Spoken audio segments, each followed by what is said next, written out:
Hey guys, Tom here from synthhacker.com and welcome back to another tutorial for NO Massive. In this tutorial we're going to be looking at making this deep or tech house stab sound. And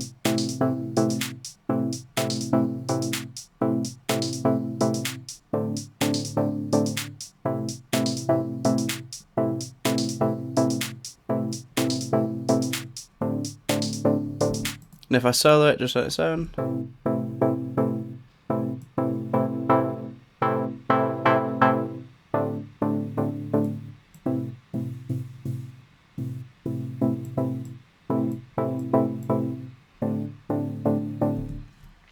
really nice stab sound. Like I said, could be used in either like deep or tech house. It's kind of one of those sounds that is like a crossover sound that really could be used in a few different genres, but definitely kind of like the more housey, like underground type things.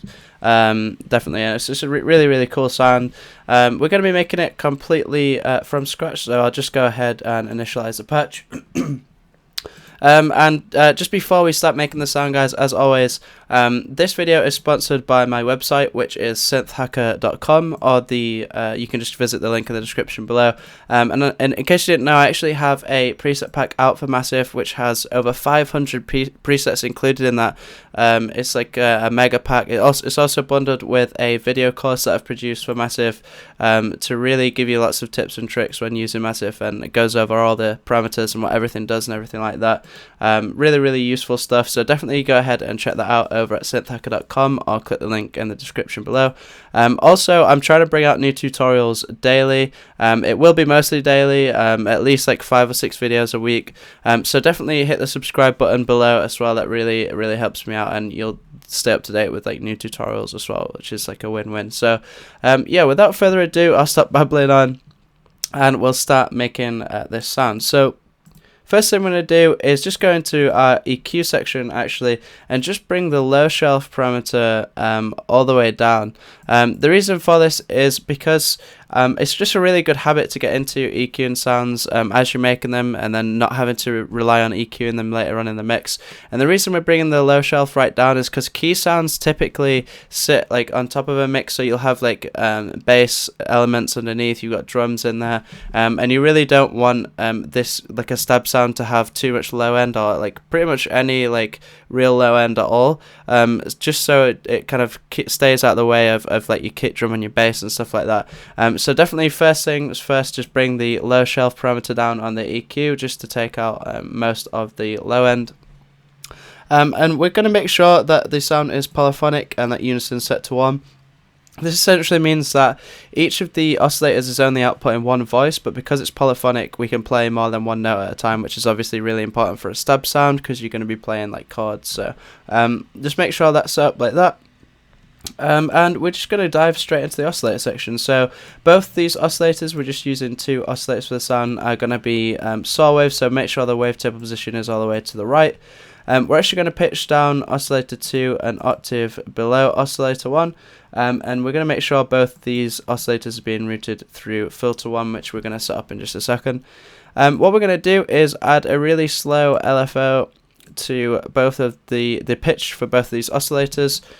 Just make sure you drag the X fade curve all the way to the top, so we're just using a sine LFO, and then we're going to bring the rate down a little bit and adjust the pitch for both of these so they're slightly different. And this is something that's like really commonly done when making digital sounds that are kind of like replicating sounds that were typically used to be made on like analog synthesizers. The reason for this is because it kind of like emulates the drifting that you get in tuning on old like analog oscillators, which is what makes it kind of sound like kind of classic and old. And that's just something that I like to do on a lot of sounds, especially like stabs and keys and stuff like that, just to create a little bit of movement and just to keep the sound a bit more interesting. The next thing we're going to do is go just straight into the filter section. We are going to be using an insert on this sound as well, which I'll get to in just a second. But for the time being, just make sure that filter 1 is a low pass 4-pole filter. Just in case you didn't know, the difference between these filters is that this is essentially, I believe, 24 dB of attenuation per octave, as opposed to a low pass 2-pole filter, which is 12 dB attenuation per octave. And essentially all you need to know that means is that a low pass 4 filter essentially cuts off more higher frequencies than a low pass 2, and because it's quite a deep techie sound, we do want to kind of have that effect. So bring the cutoff down to like nearly minimum. We want to bring the resonance right down.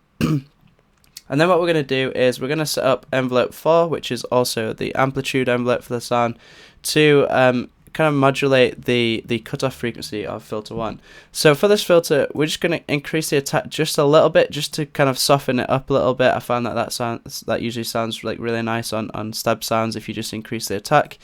Not too much though, we still want it to have like a little bit of impact. Then we're going to bring the level down a little bit. We're going to give it a little bit of release, not too much, and then simply drag and drop this onto the cutoff of filter 1. So far this is the sound that we have.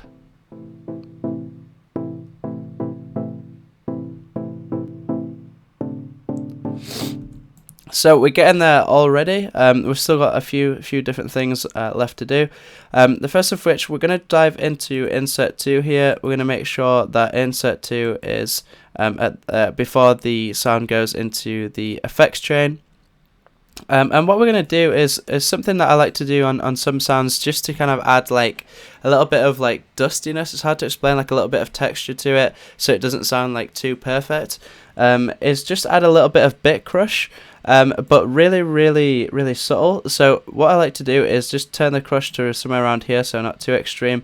Bring the dry wet right down, but then set up a separate really short decay envelope, just to add a little bit of texture to the start of the sound. So what we can do then is just drag and drop this envelope onto the dry wet, bring it up a little bit, and now you'll notice like a little bit of texture at the start of the sound. And you can kind of change how much texture you have. That's just a really great tip, just to kind of like gritty sounds up a little bit, especially for sounds in like the tech house or like deep house style, where you do want like a little bit of low fineness or a little bit of grittiness. Just a really cool tip there. And then finally, we're just going to add a dimension expander to the sound, just to make it sound bigger. This is kind of optional. Just bring the dry wet and the size down a little bit, and this just kind of expands it, makes it sound a little bit bigger than it was previously.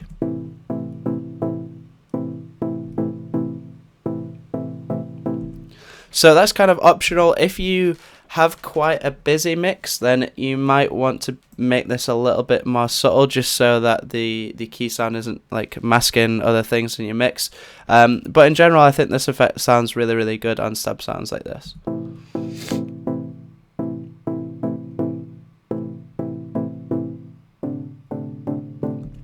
Really cool. And then one optional thing that I didn't demonstrate at the start, but it's just something that you might want to add, which is pretty cool, I find, is if you add this metallic noise metallic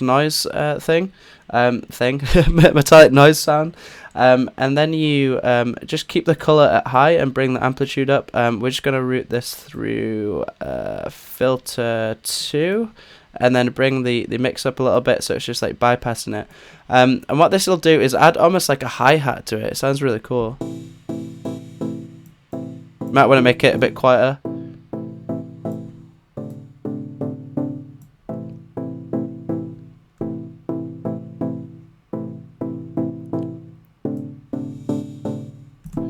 Really cool, really cool effect that you can add to it. But I mean, you know, if you've already got a lot of hi-hats in your mix, you might not want to do that. But I think it sounds really cool on this sound, and that might be something that you want to bear in mind for other sounds that you create as well. Really cool how it adds almost like a hi-hat to it. It's really cool. And yeah, that pretty much concludes the sound. So hopefully you got some use out of this tutorial. Definitely experiment with like different waveforms, maybe some different external effects outside of Massive.